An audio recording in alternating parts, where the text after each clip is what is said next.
Imagine a country with its own government, army, and currency, yet it's missing from most world maps. This is Somaliland, a self-declared nation in the Horn of Africa, functioning independently for over 3 decades without international recognition. While Somalia to the south has struggled with conflict, Somaliland has built peace and order almost entirely on its own. Its existence challenges our ideas about what makes a country and who gets to decide.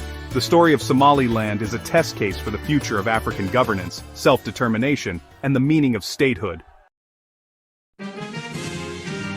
Somaliland's roots trace back to the British Somaliland Protectorate, distinct from Italian Somaliland to the south. In June 1960 it gained independence and was briefly a recognized state before merging with Italian Somaliland to form Somalia. The union quickly soured, with many in the north feeling marginalized. Under Siad Barre's dictatorship, the north suffered brutal repression, culminating in civil war and the destruction of Hargeisa.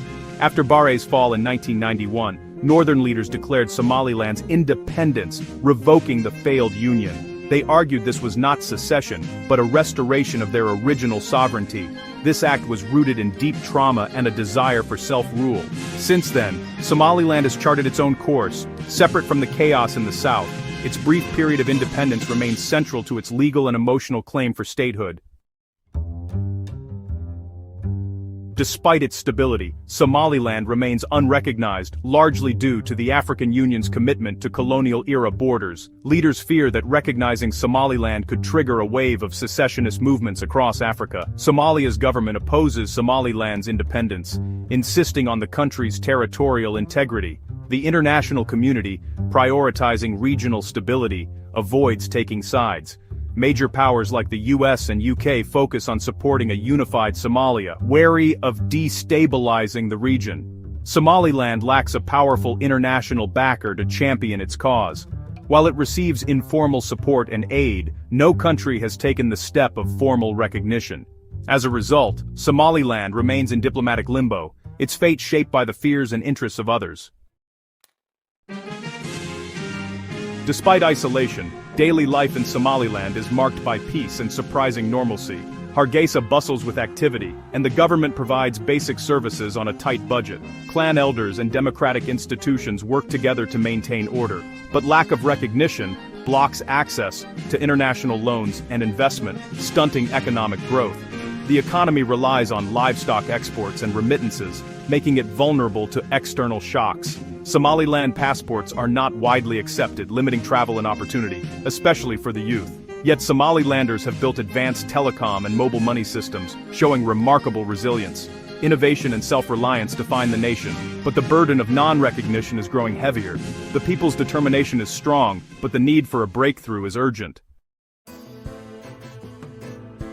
Somaliland faces a crossroads: pursue full international recognition or accept autonomy within Somalia. Most Somalilanders reject reunification, scarred by past conflict and failed partnership. They see recognition as a right earned through peace and self-governance.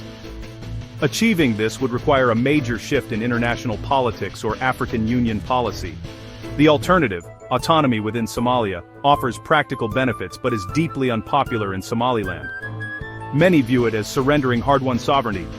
Talks with Mogadishu have stalled, as both sides disagree on whether they are 2 states or 1. Until this core issue is resolved, Somaliland remains in limbo.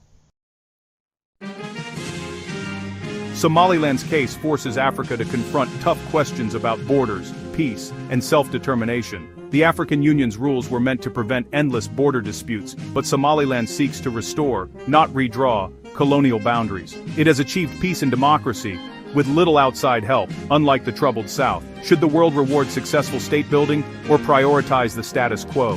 Somalilanders overwhelmingly voted for independence in a 2001 referendum, seeing their case as settled. The world's reluctance to recognize them highlights the tension between self-determination and territorial integrity.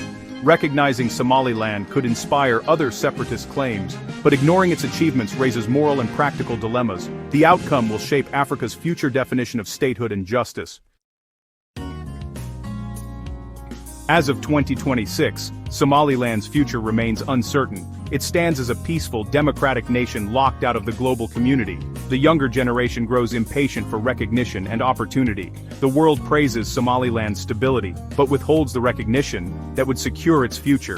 The core question persists: should a people's right to self-determination depend on international approval? Somaliland's story challenges us to rethink justice, sovereignty, and the true meaning of nationhood.